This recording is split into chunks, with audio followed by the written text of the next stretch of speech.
Ladies and gentlemen, this is Jimmy Wallington. Illness has prevented the appearance of Dick Powell and June Allison on the following program as previously announced. Screen Directors Playhouse. Stars, Joseph Cotton, Evelyn Keyes. Production, Mrs. Mike. Director, Louis King.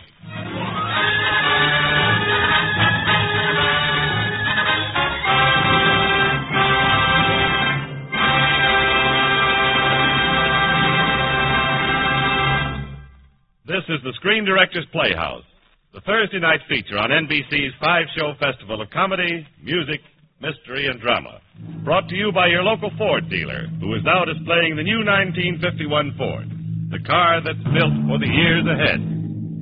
RCA Victor, world leader in radio, first in recorded music, first in television. And the makers of Anacin, for fast relief from pain of headache, neuritis, and neuralgia.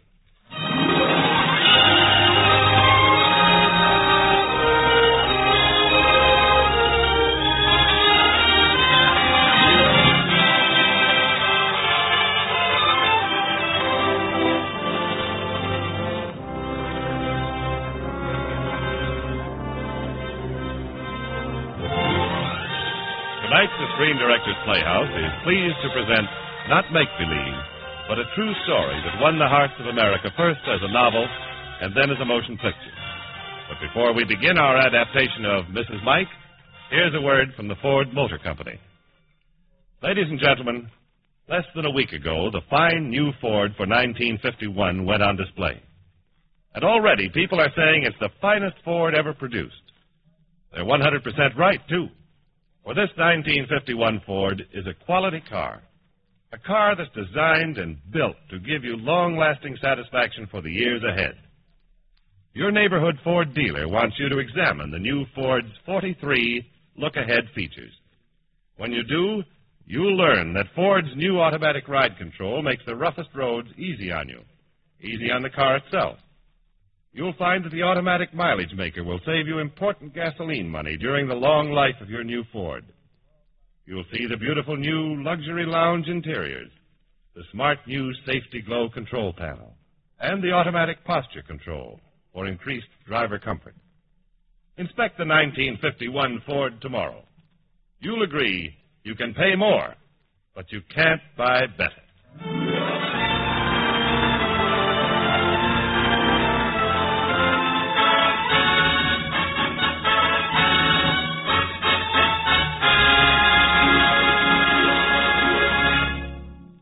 A story so completely human as Mrs. Mike is not easily put upon the screen. Fashioning it into a fine motion picture called upon every art and craft of the screen director.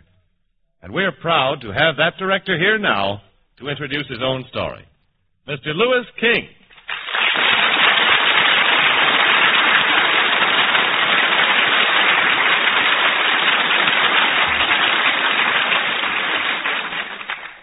Thank you. They say that every director has a weakness for a certain kind of story. Mine is for a good story, believable, true. I think we've got it in Mrs. Mike, and just how true it is you'll discover at the end of the program. But now here it is, Mrs. Mike, starring Evelyn Keyes in her original role of Kathy, and Joseph Cotton as Sergeant Mike.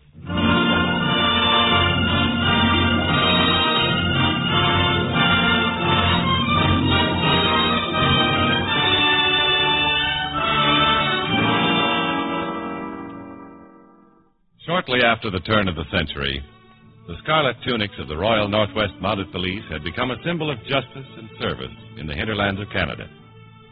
Throughout the vast emptiness of the North, the Mountie became all things to all men. Policeman, soldier, judge, doctor, advisor, friend. Such was the husky lad with the Irish grin whom his friends called Sergeant Mike. Sergeant Mike Flanagan, posted that summer to the Calgary detail of the Royal Northwest Mounted Police.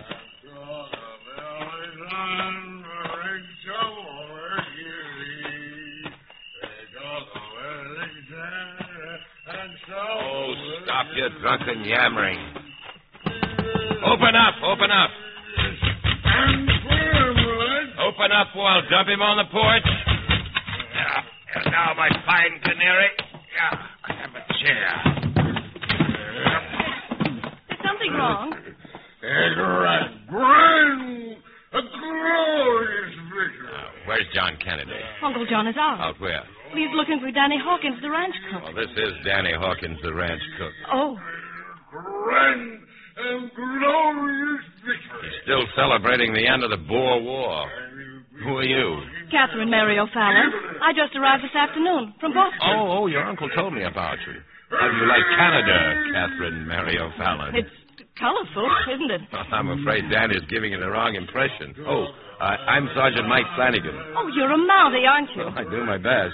Here, I'll haul him to the kitchen pump. You'll have to prime it. Have you got any coffee to sober him up? Yes, on the stove. I'll get it. Here, Danny, here's what you need. What is this? Water. I drowned it. It's a fitting end for you, too. Coffee's coming. I poured the coffee into a tin mug and looked very hard at Sergeant Mike Flanagan. Of course, he didn't know that I was looking. If this was Canada, I was sure I was going to like it. He was so big and ruddy-colored. Quite a man was Sergeant Mike. All at once, I was very glad that Uncle John had sent for me at the school where I went after my parents died. Sergeant Mike in his red coat and black breeches with a yellow stripe. Oh! Well, what happened? Oh, the mug overflowed. I dropped it. Here, I'll pour another. Yeah. Right on the No. Let's have the coffee. It might be too hot. I'll see. Ooh. You made this? Yes. Now I know why they drink tea in Boston. How are you, Danny? Yeah. No. I use poison. I'm poison. Sergeant Flanagan, you Oh, well, it certainly wasn't that bad. All the same, your uncle will be expecting supper, and I'm thinking you'd better let me cook it. Why? Well, just so you won't say we put you to work on your first day in Canada.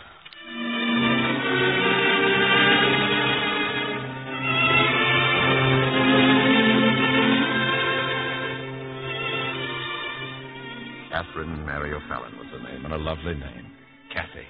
Now, I don't pride myself on being a ladies' man, but she took rattling little notice of me that night. Not that I wasn't filling my eyes with her. Being a newcomer to this sort of country and all that, she might get herself into trouble. So, purely in the line of duty, I rode up to John Kennedy's ranch come 9 o'clock the next morning. Well, morning, Mike. Morning, John. Oh, easy. And what brings the Mounties around at this early hour? Early? Oh, I hadn't noticed the time, just riding by, and I thought I'd stop in and say hello. Thank you. Hello.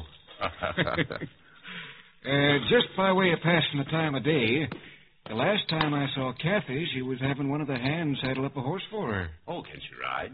Don't know, but I figure we're going to find out pretty soon. Good morning. Whoa.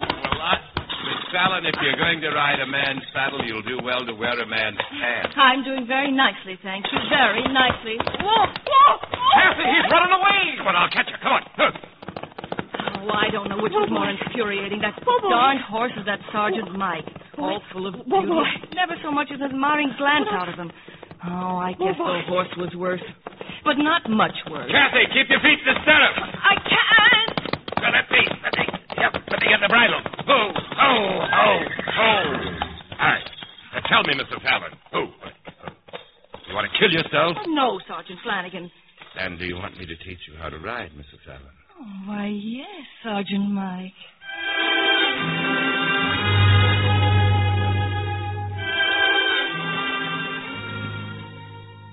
There's no doubt about it. I enjoyed Kathy's company.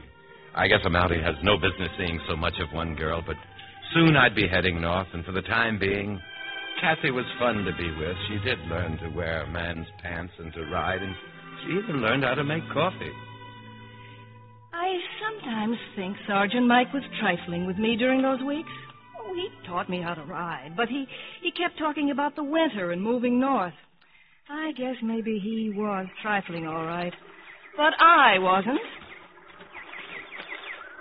Oh, let's sit down by the stream. I'm tired. Now, watch your dress. Mike. Yes, Kathy. Do you like being a Mountie? Mm-hmm. Well, I think it's horrid. You know, I just heard the other day that a Mountie has to be in for 5 years before he can get married. That's right, Kathy. It's a good rule it is. Well, what's so good about Well, it? after 5 years, the Mountie knows what kind of life he's asking a woman to share. Oh, but that's so silly. Is it? Do you have any idea what the life is like? The loneliness, the cold, and the danger. Marrying into the force can be like sentencing yourself to solitary confinement. But you like it, Mike. What's that got to do with it? Well, if you like it, a woman can like it. Didn't you ever think of that? A woman doesn't know. Not even a Mountie knows until after 5 years, and that's why he can't get married. Mike. Yes, Kathy. How long have you been in the force? 6.5 years. Oh, isn't that nice? My, but the snow must be beautiful up north. Beautiful. It's probably just like Boston in the winter. Just like Boston, give or take a few dozen degrees below zero.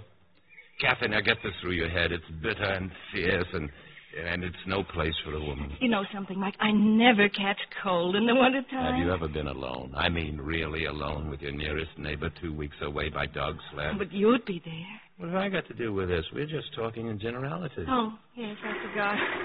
Besides, the Mountie is off on patrol for weeks at a time. But he comes home. Kathy. Yes, Mike. Rain, let's get out of here. You'll be soaked. I'll race you to the house. Oh, he was weakening. I knew he was weakening. I could tell as we ran to Uncle John's house. The way he held his arm around me, strong and protecting. And the way he wouldn't even look at me because he was thinking so hard. Running through the rain toward the Kennedy place, I wouldn't let myself look at Kathy. Lovely, brave, foolish Kathy. I told myself 1,000 times I'd never take a woman into the North Country. Kathy was different. Perhaps she had the stuff, the toughness, the tenacity, and the humor that a person needed up there, just to stay alive. I was troubled, but I had to face it. I was in love, too.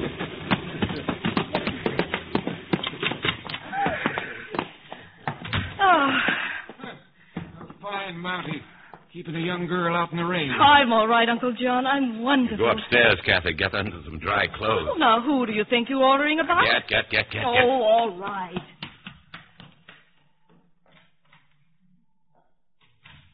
I sure need a hot foot bath, Mike. Give me a hand with the tub. Sure. Can you heft that cauldron off the stove by yourself? I've got it. Now. Sure this isn't too hot for her. Kind of worried about Kathy, aren't you, Mike? I don't want her to catch cold. Sergeant, I hear there's snow already up in Edmonton. About time for it. No place for a woman, that country. Well, don't you think it depends on the woman? It might. It might at that. John Kennedy, stop sidestepping the point. We're both talking about Kathy, and you know it. I do. And if Kathy cares enough for me, she'll want to come with me. Mike, there's nobody I'd rather see have her than you. But think, Mike. Think. I have thought. I love her. I love Kathy. Do you? Oh, Mike, What are you doing running around in your bare feet? Oh, never mind my bare feet. Along in that tub of hot water. Oh, put me down. Sure. Right here. Oh, it's hot. Good for you. Oh. Keep quiet, Kathy. John, I'm asking your permission to marry your niece. Mike. Get back in the tub. Well, Mike, as I said before... I'll see that she has the best of care. I love her, John. I want her to be my wife. Oh. Will you stay in the tub? Mike, I just can't give my permission offhand. Sergeant Flanagan, don't you think that someone else's permission comes first? Kathy, Well, who do you darling. propose to marry, me or Uncle John? Oh, God bless you, Kathy. Thank you. Catherine Mary O'Fallon, I'm asking you to be my wife. Will you marry me? Oh, Mike, you finally did it. Will you, Kathy?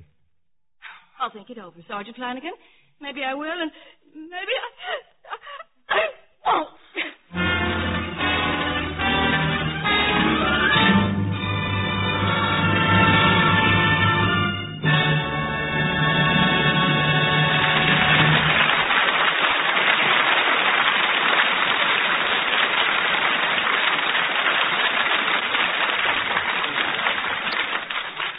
You have just heard the first act of Mrs. Mike, starring Joseph Cotton and Evelyn Keyes. But now, here's a word from RCA Victor. A great many families who plan to give themselves television sets for Christmas still haven't put in definite orders because they can't agree on what screen size is the best buy. Of course, everybody has a conviction, from Grandma, who thinks it's coziest to sit real close to a 12.5-inch screen, to Junior, who favors a screen so big it would take 2 men and a boy to see all of it. At this juncture, it's wonderful to hear the calm, cool voice of authority and experience, speaking from a position of world leadership in both television research and television manufacture, the voice of RCA Victor. RCA Victor's conviction about screen size is crystal clear. In big picture television, your best buy by any standard is 19-inch. Why? Because 19-inch gives you the biggest picture enjoyable to watch in a normal-sized room. You don't want bigger television unless you live in a palace or a theater. And, of course, you can't buy finer television than RCA Victor million-proof television, proven in over 1 million homes. Choose tomorrow among the 18 magnificent new models at your RCA Victor dealers, 12.5-inch, 16-inch, or 19-inch. Every RCA Victor set is every inch a king.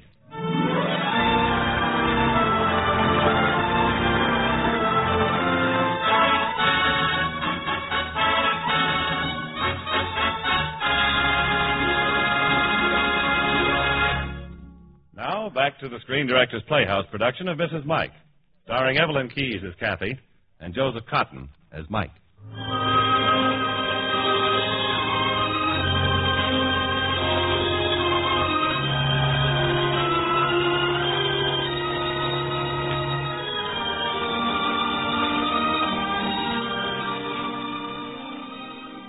Mike and I were married just after the snows came, and I became Mrs. Sergeant Michael Flanagan, a Mountie's wife. We were married, and I brushed my cheek against his uniform and told him I was very, very happy. And then he was assigned to a place called Hendricks Hope.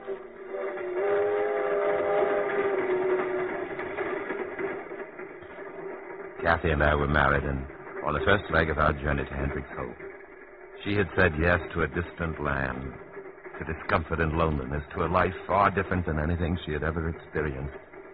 I wondered if I hadn't been selfish in making her a part of myself, a part of the North. Soon we'd know. Hendricks Hope was 400 miles north of Edmonton by dog sled.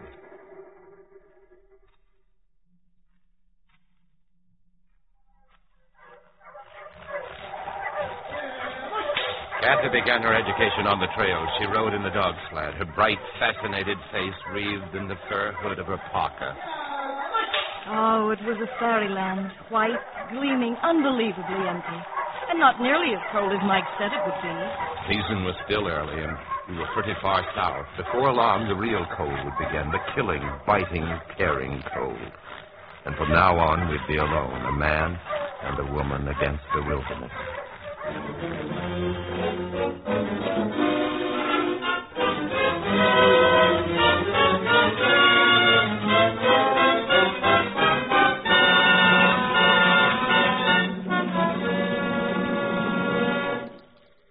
Can I help, Mike? Stay in that sleeping bag. Here, try this soup. Good. Well, what do you think of life in the snow? It gives me a feeling of, well, as if we're the only two people in the whole world. We are, Kathy. Is it a good feeling? Oh, yes. Did we make good time today? 27 miles. Is that all? That's great. If we can keep it up, we'll make Hendricks Hope in 2 weeks. 2 weeks? Oh, Mike, what was that? Just a wolf, darling. Is it dangerous? Pretty dangerous. Better snuggle real close, Kathy. Just for safety.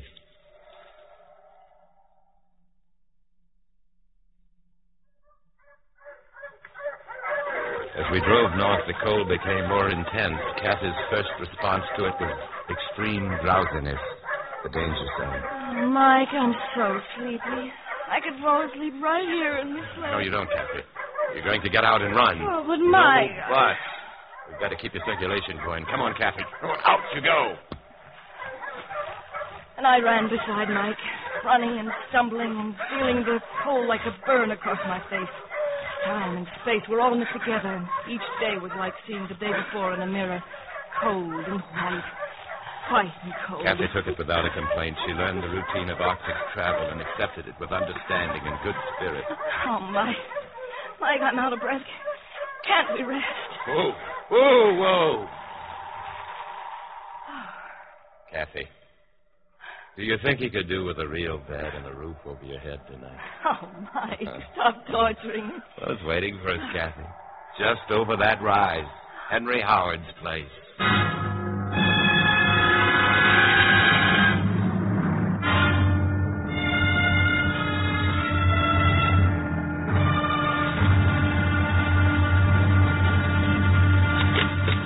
Sergeant Mike, come in. How are you, Henry? Mrs. Howard. Mike, is it a girl? It is not. It's a woman. Mr. and Mrs. Howard, meet Mrs. Mike. Oh. We're real proud to have you. Don't get many visitors out this way. Well, I'm certainly glad to be here. A real house. Oh, my. Let me look at you. You're pretty. Yeah, you done all right, Mike. Of course, you can't tell whether they're all bundled up like that. Her name's Kathy. I'll get your things now. You come along with me, Kathy. Now, this room belongs to you and Sergeant Mike. It's very nice. No, it isn't. It's rough and cluttered, but it's a room. Well, I expect you want to wash up. There's the bowl, and here's a towel. Let me pour it for you. Thank you, Mrs. Howard. Now, I'll just leave you be. Here are your things. Everything all right, darling? The water's freezing. Only feels cold because you're beginning to warm up. Hand me the towel, Mike. Oh, it's such a comfort to be married to a man who can explain a weather cold. I guess a man who would keep you warm would be too much to ask. Oh, ask and find out. Oh, Mike, don't, please. Oh, Mike. What's wrong? Oh, the towel, look at it. Was I that dirty? Oh, no, dear. That towel had a head start on you. But don't they ever wash? Laundering isn't easy up here in the wintertime. Nature demands a certain tolerance, Kathy. Sergeant Mike, you wash up in the kitchen. I want a little time with your wife, too. Well, I guess you can borrow her. Mrs. Howard, you must be terribly lonely out here. Lonely? Of course, there's plenty of work to do, but when Henry goes off prospecting in the summer, Lord, but I get a yearning to talk to somebody, even to Henry. Had your husband ever discovered gold? No, not yet, but he will. He was mighty close 9 years ago, and again 4 years ago. He'll make a strike, and when he does, you know what? We'll go to Edmonton and have us a holiday. We'll eat all sorts of things and buy pretty clothes and just walk down the street and look at the lights and the stores and all the people. And maybe if it's a big strike, we won't never come back, and I'll have folks and neighbors to talk to, and we'll... I shouldn't be bothering you with all this. You're probably famished. I understand, Mrs. Howard.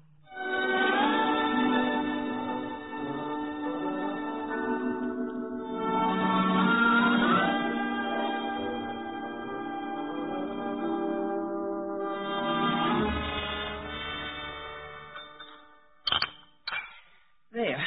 For dessert, we have prunes. Lumberman strawberries. You just eat them, Henry. I'm sorry, Mike, Kathy, but that's all we have. Oh, that's fine, Mrs. Howard. I like prunes. Don't worry about us. Wish we had some candy. Well, we haven't.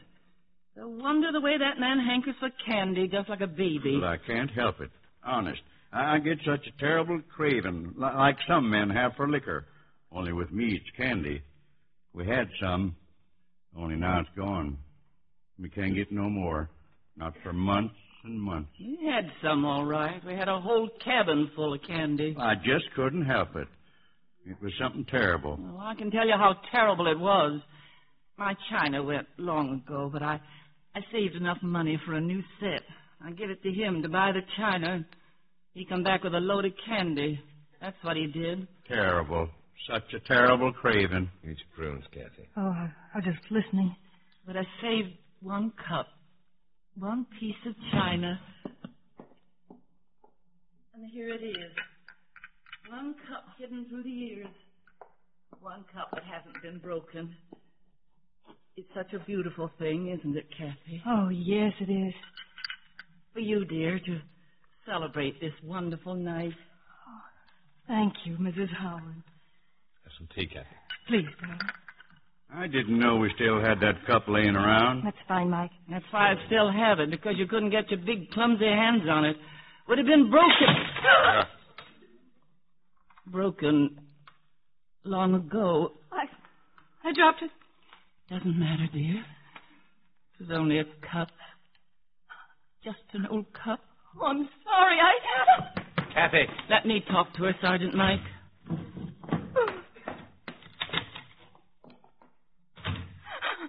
Kathy, we never used it. We won't miss it. Oh, it meant so much to you. I'm terribly, terribly sorry. When Henry strikes gold, we'll have all the cups we want. Kathy. I'll leave her with you, Sergeant Mike. Oh, Mike. That poor woman. She knows he'll never strike gold. That cup.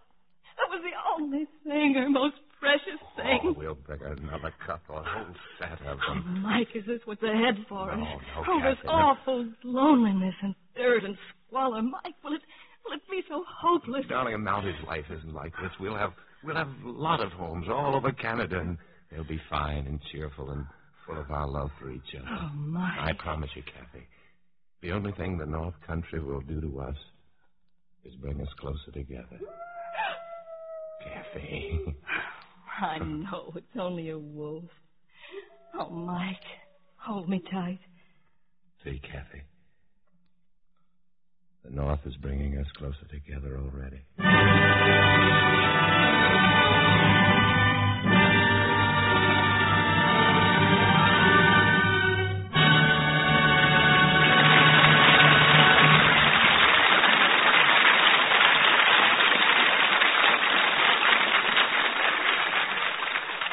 The third act of the Screen Directors Playhouse presentation of Mrs. Mike continues in just a moment. Here is something you should know if you ever suffer from the sudden pain of headaches, neuritis, or neuralgia. It's a way to ease the pain, often within a few minutes, a way that is incredibly fast and effective.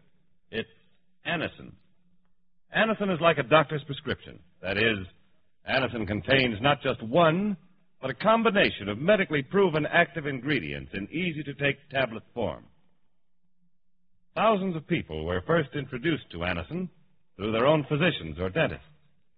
But today, these tablets are in such widespread use that all drug counters have them, and anyone may enjoy their benefits. Next time you suffer from the pains of a headache, neuritis, or neuralgia, by all means try Anacin. You'll like the convenience of Anacin tablets. And you will be delighted with Anacin's incredibly fast action. Anacin. Anacin. Ask for Anacin by name today at your druggist.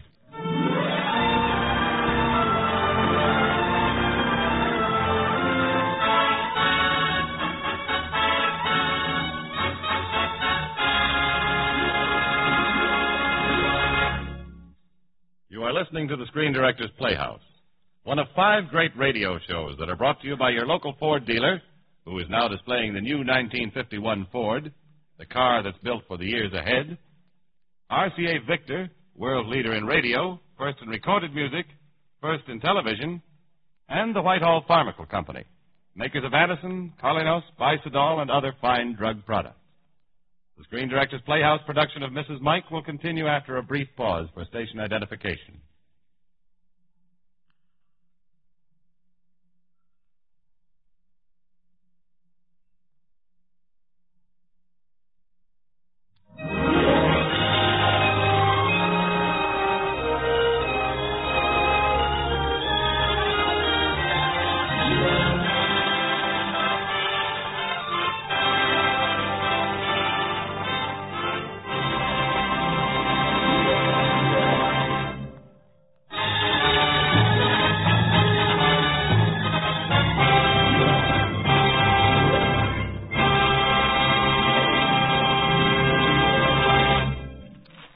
For the third act of the Screen Directors Playhouse production of Mrs. Mike, starring Joseph Cotton as Mike and Evelyn Keyes as Kathy.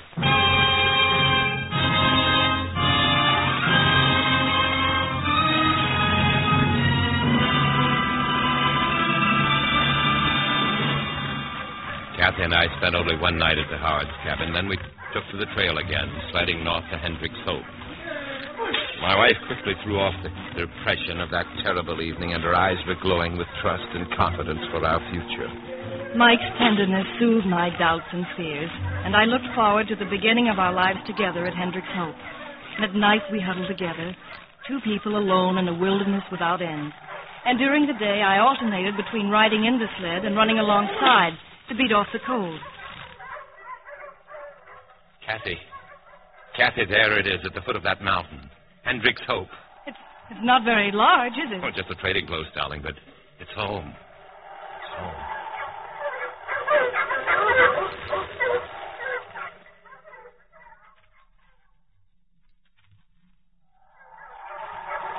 Whoa. Here we are, Henderson, right on schedule. Who's the we? Not Mrs. Mike? There she is. Kathy, this is Mr. Henderson, the trader. How do you do? Mike, look at all those Indians. Don't stare, Kathy. It's a welcoming committee. Young Stewart has waited impatiently for Sergeant Mike's return. Young Stewart? My son, Mrs. Mike. Oh, where is Mrs. Henderson?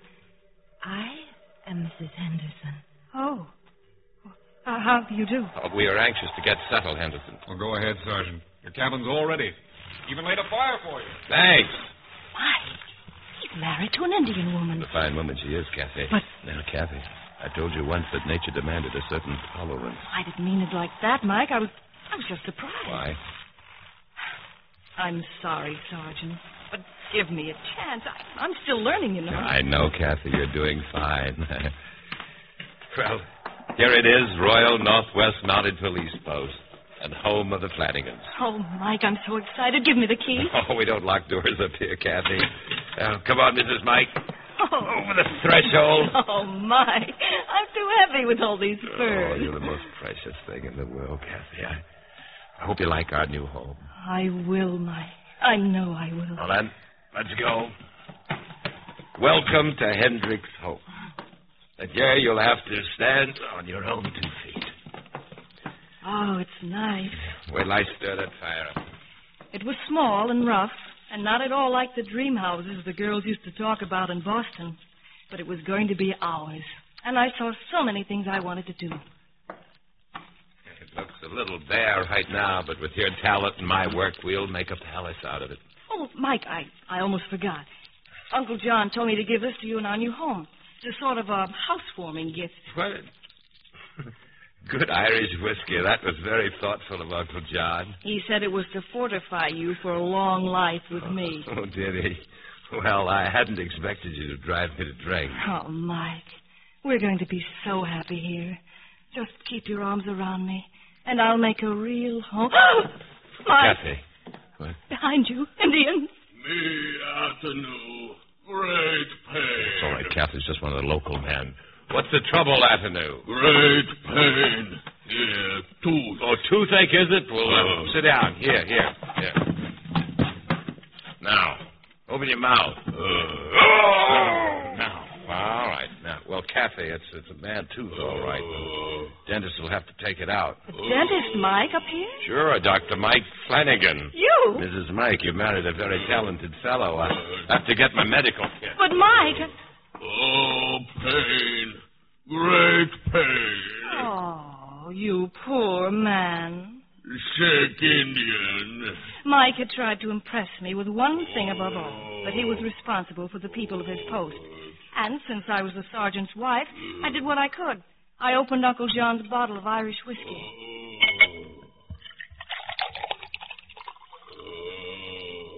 Here, Mr. Adenu, maybe this will help ease the pain.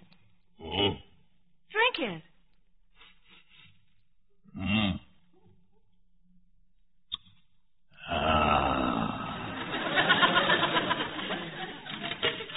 All right, Kathy. You'll have to help me. Oh, but Mike, I don't know what to do. Just read me the instructions out of the book and, get me that bottle of whiskey to sterilize my faucet. Wonder what Anthony's so happy about. Here's your whiskey, Mike. Thanks. Now, you'll have... Kathy. Oh, no, it wasn't me, Mike. He drank it. Atanu. Well, he was in such pain, I thought it would help. You thought, Kathy, don't you realize you've broken the law I'm supposed to enforce? You could get 6 months in prison for giving liquor to an Indian. But, Mike, I only thought I'll that... attend to you later. Now, let's get this tooth out. Here's the book here. You start reading here while I work. Yes, Doctor. Now, Atanu, keep your mouth open. Shall I start? Yeah, go ahead. The operator's left arm is hooked around the patient's head so that the left hand can be used to assist the forceps. Right, I've got that. With the right hand, carefully insert the forceps into the mouth. Oh, shut up. Well, Mike, you told me... No, not you, him. Now, keep reading. It is important at this point to test the patient's pulse. Well, how can I test his pulse when I've got both hands in his mouth? Mike, you had better do what the book says. I can't. It's impossible. But the book... Oh. What's the matter? I skipped a page. That was for diagnosing the measles. Pete's sake. Now, secure the tooth in the beak of the forceps and pull with a twisting motion. Well, here goes. There you are, Atanu, clean as a whistle. Oh, Mike, we did it. He squaw good to Atanu. Pretty squaw, take tooth. Take tooth, love charm. Keep love always. Take it, Kathy, take it. Oh, thank you very much. Oh, Mike, I think I'm going Oh, Kathy, don't faint, don't. Pretty squaw, but plenty weak.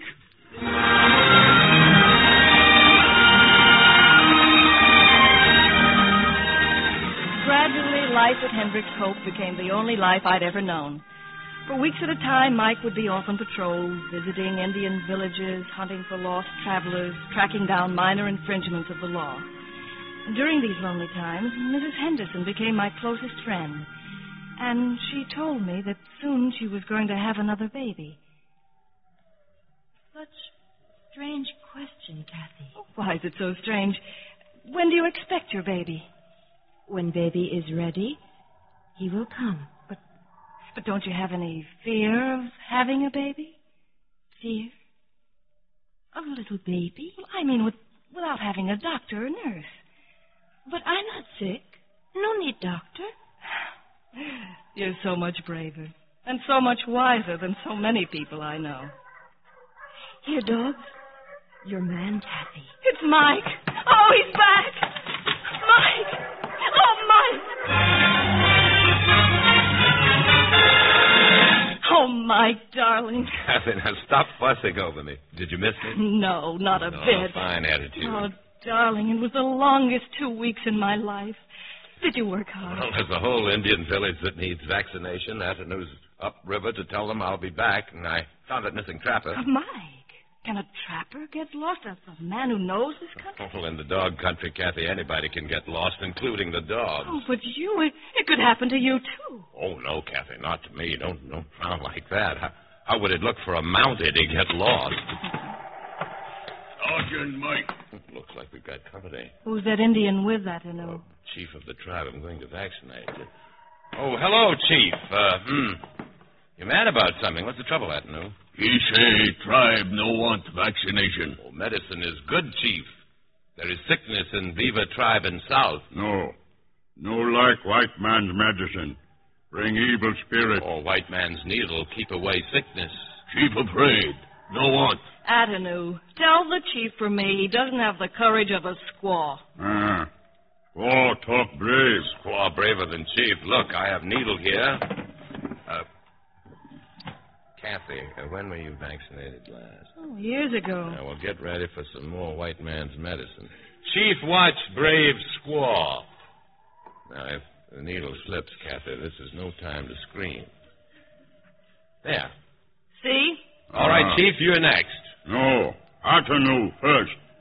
Well, pull up your sleeve, Atanu. Oh. I won't hurt at all. There you are. Now you, Chief. Now squaw. Oh, but Chief... Now squaw. Oh, well. What's another vaccination, more or less? There's such a thing as being too... All done. Healthy. Good. Now, Chief. Pull up your sleeve. There. All there is to it. You come to village. How big is this village, Mike? About 200. And bring squaw. We go. Frank Squaw. Oh, no, Mike. Where's Squaw's courage? Don't laugh at me, medicine man. Getting pretty good, Kathy. Pulled teeth, given vaccinations, treated frostbite. But once I even delivered a baby. Then you'll be able to deliver ours. And there's the broken leg that... Ours. Our baby. Oh, Kathy. Well, I don't see what you're so surprised about. Kathy, you're wonderful. Won't Uncle John be surprised to see Uncle John? Yes, I thought we'd go to Calgary for the baby. Oh, would Edmonton be better? Kathy, you have your baby right here. At Hendrick's home? Of course, dear.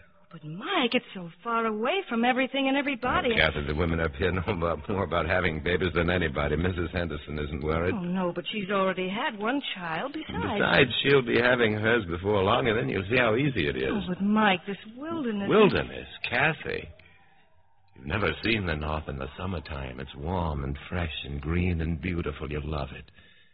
And our son will love it, too. He'll hunt and fish. And what makes you so sure it's going to be a he? Mrs. Mike, a girl baby wouldn't dare be born to Sergeant Flanagan. The seasons changed, just as Mike said they would. But with each passing month, a little fear built up stronger inside of me. I refused to recognize it, because Mike was so sure and splendid and tender. But I waited anxiously for Mrs. Henderson to have her baby. The ice broke on the river and summer came. Kathy was growing heavier every week. The smile on her face became wan and strange. She identified herself completely with Mrs. Henderson. And then the Henderson baby was born. A boy baby. Born dead. Mike, we've got to get out of here. Kathy, I'm sorry about Mrs. Henderson's baby, but that isn't going to happen to you. Do you love me, Mike? I love you, Kathy. Then take me away. Get me to Edmonton or Calgary. Kathy, I can't. Why can't you? Because you're a Mountie? Because the force means more to you than I do? Kathy, don't you understand?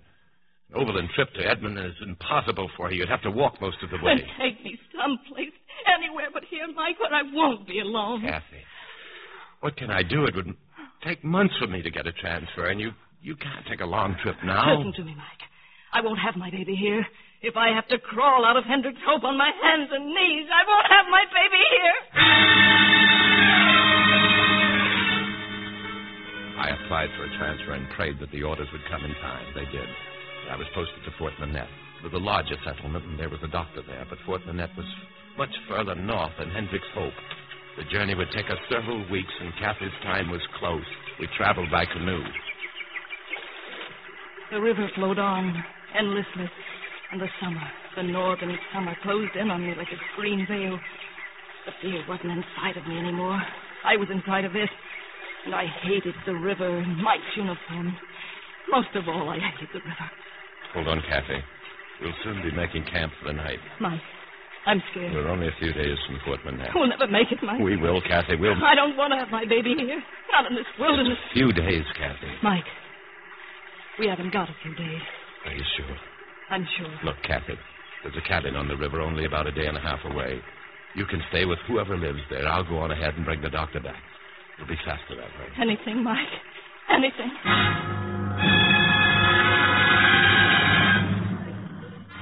We'd reached the cabin. A woman lived there alone. A gaunt, lonely woman named Mrs. Bryan. Mike said he'd be back the next day with the doctor. And he left me. And Mrs. Bryan put me to bed. What are you so tied up about? What are you scared of? My baby, Mrs. Bryan. Well, even if your husband doesn't get back in time, yours wouldn't be the first baby I've delivered. I don't want to lose him. I don't want to lose him. If you're going to lose your baby, you lose your baby. No. Not if he's strong. But if your baby is weak, you lose him. Better that way. A weak baby will die anyway. Maybe a month, maybe a year, maybe 2 years, but he'll die. No. And when he's gone, a piece of your heart is gone with him. You'd have been better off. No. Oh, leave me alone, please. I'm only trying to help you, Mrs. Flanagan. I'm only trying to help. Oh, the pain. Why?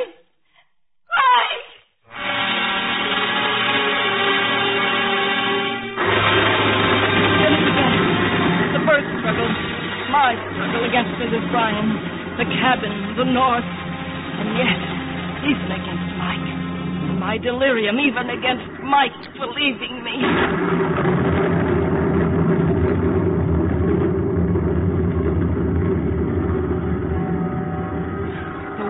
all shadows now, cold and empty. And in the shadows there would be quick yellow flashes, and I knew those were the pains. And then the flashes stopped, and the shadows became a darkness, and the darkness became sleep.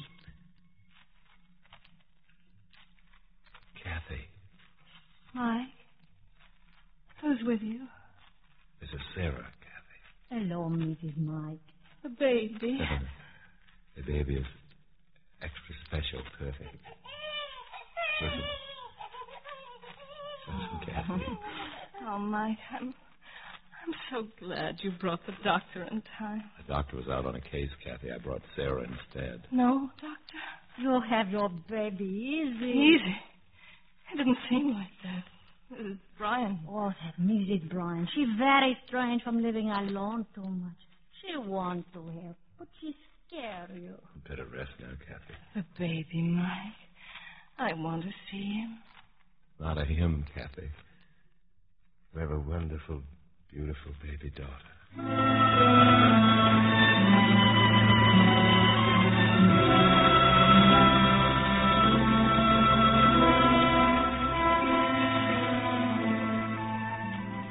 We named her Mary O'Roon Flanagan, and she looked just like Mike. She was a strong baby, and her little body was all the strength and sweetness of the North Country. And then, when I was strong enough, we went on to Fort Minette. But only 2 of us started the canoe trip to Fort Minette. 3 of us finished. The baby was the image of Kathy. And Kathy, she was like a flame glowing and warm and breathless. The fear was all forgotten, and now I think for the very first time she embraced the North and said, "This is part of me, and I'm part of it."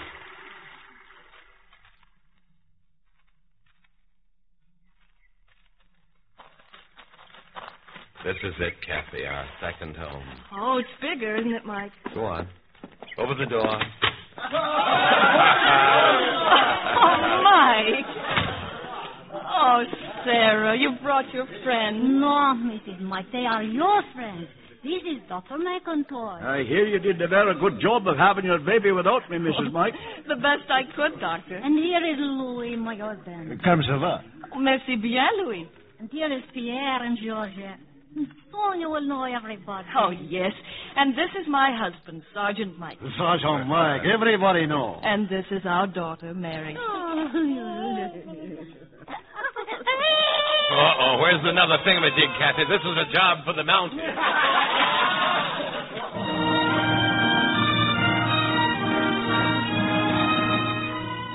It was wonderful to have so many friends again. We were isolated, but we weren't alone. Our daughter grew and grew, and Mike was busy, and, well, me, I'll be darned if I wasn't getting prettier. Mike, it is milk for the baby. Oh, thank you, Sarah. Just look at her.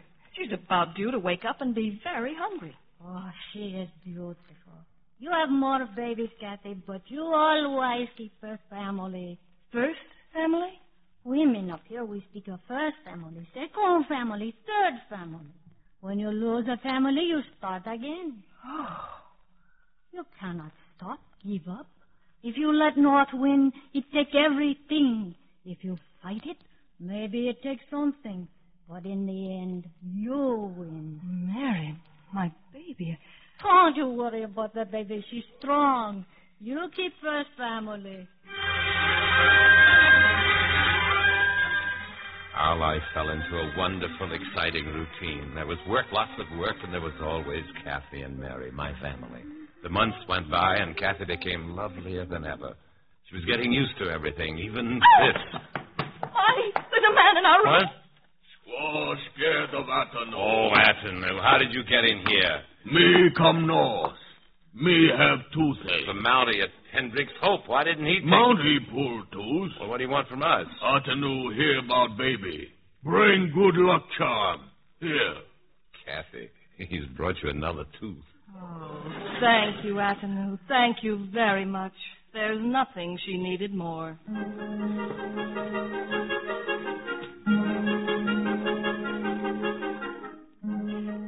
unrolled itself into a tight, comfortable little ball. And without any hint at all, Mary O'Roon was over 2 years old, and it was Christmas. And the settlement at Fort Manette was celebrating its 25th anniversary.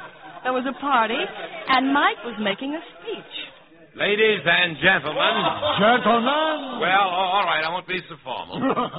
Friends, it's just about 2.5 years since my family and I came... What is it? What is it? Sergeant Doctor. Sarah, she faint. She's sick.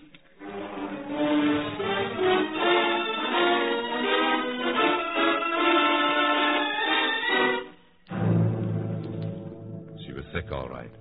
Fort Manette would never forget that Christmas. Sarah was sick. It was diphtheria. Diphtheria? Yes, Kathy.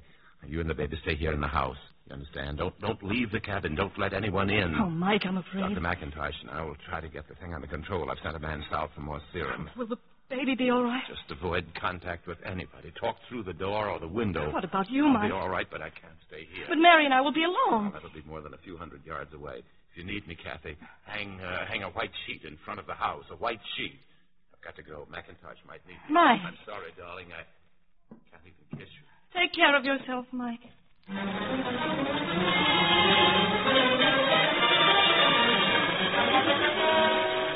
turned into a nightmare, a raging, vicious nightmare. The disease spread like fire, and the sick were brought to the schoolhouse, and the dead were buried far outside the settlement. Sarah died, and others, and others. Oh, Mike, I wish a doctor could do more. You're doing your best, Doc. Full-scale epidemic on our hands and not enough serum to fill the belly of a mosquito. The man will be back with serum soon now. It won't be long. It can't be long. It was as if we were trapped, held tight inside the settlement and attacked and attacked and attacked. And then, finally, the serum did come, the box of little bottles to drive the disease out of Fort Manette. I ran toward our cabin to tell Kathy, to tell her that soon it'll all be over. I stopped at the foot of the steps. I felt my stomach twist inside of me.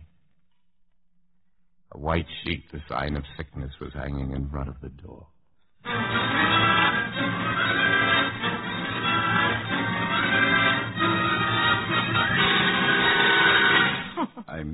I'm sorry, Mrs. Mike. With the young ones, it's so fast. I tried to guard her, to protect her. And sometimes we can't guard well enough. Sometimes we just can't do it. Mike, I'd best be getting back to the hospital. All right, Doc. Goodbye, Kathy. Go ahead, Mike. There's nothing you can do here. Okay. Our baby is dead, Mike. Dead. Oh, serum a day too late. Oh, Mike, we fought this country to have our baby, and now it's taken her away from us. We can't win, Mike. We can't. We have to go on, Kathy. No, we don't, because I can't. Mike, let's leave here. Leave the force. Live like human beings again. Darling, I can't leave. I've got responsibilities here. Responsibilities to everyone but your own family. That's not true, Kathy. Mike, I won't live here anymore. I'm leaving. You can come with me or not, but I'm leaving.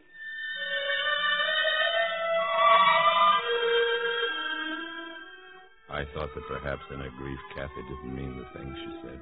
She did. I didn't blame her. I blamed myself for having done this to her, for having married her. And that spring, I found a man to take her south to Hendricks Hope. There, Henderson would see that she got safely to him. Try not to hate me, Mike. I love you, Kathy.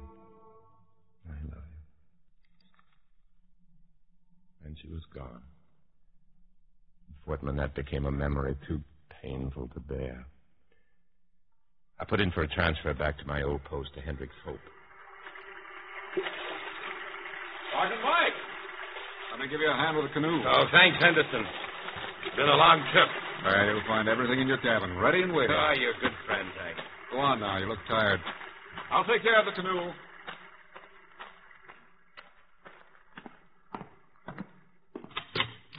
Mike. Oh, Kathy. Oh, Mike. Oh, how? Kathy. Oh, Mike. Oh, Mike, I couldn't leave. When Mrs. Henderson lost her baby, it made us leave here.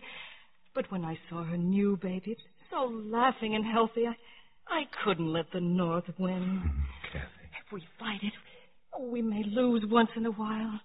But in the end, Mike, in the end, we'll win.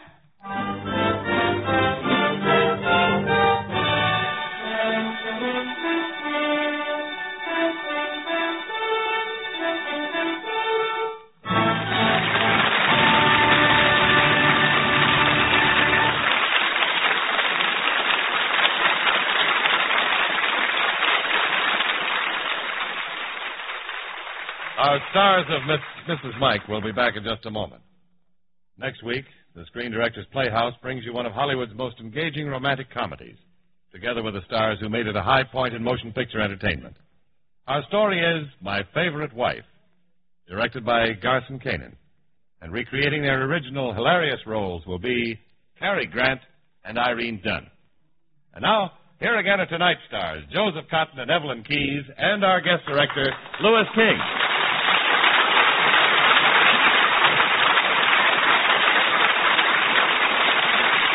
Now, Lou, you promised the audience we'd show them just how true our story is.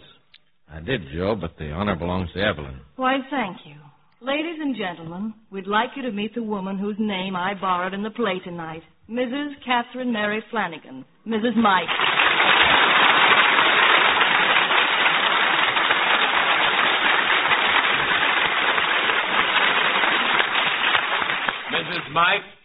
Mrs. Mike, now I know what set the sergeant's heart on fire. Oh, go on with you, Joe. All that was 45 years ago. With all the things that happened to you, Mrs. Mike, you ought to write a book. That's just what I thought a few years ago when I left my home in Canada to come to Hollywood. And what happened when you got here? Mr. Kenny, I never in my life saw so many cars, ambulances, and women in one place. What about the book? Oh, I had to work for a while first, but I did have a dream come true. I've always wanted to stay at the Biltmore, and that I did. When the book came out?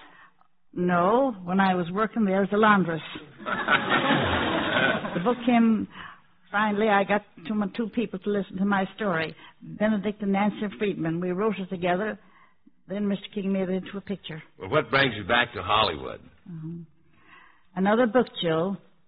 This one I wrote myself. Oh, I heard about that. It's called The Faith of Mrs. Colleen. That's right, Evelyn. The Faith of Mrs. Colleen. Card Mechanics Publishing on January the 2nd. So here I am, all excited again. Well, maybe we can make another picture. Is there a part in it for me? Evelyn, read the book and see. Good night. Good night, Good Mrs. night, Mike. Mrs. Mike.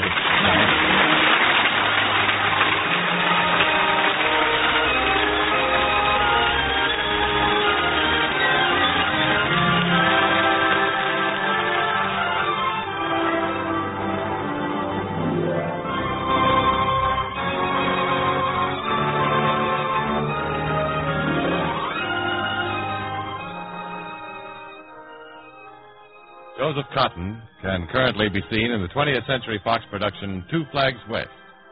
Evelyn Keyes will soon be seen in the Horizon production The Prowler.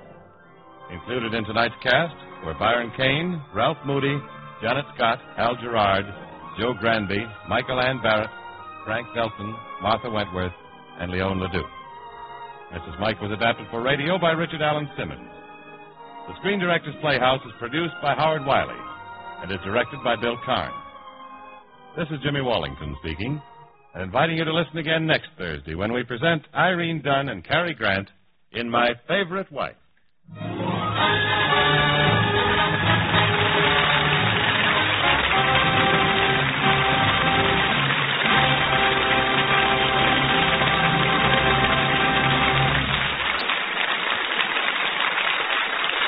Listen again next week to Screen Directors Playhouse, the Thursday night feature on NBC's five-show festival of comedy, music, mystery, and drama. Listen tomorrow evening to the one and only Duffy's Tavern, the Friday night feature of the five-show festival. Meet your friends at Duffy's Tavern tomorrow night on NBC.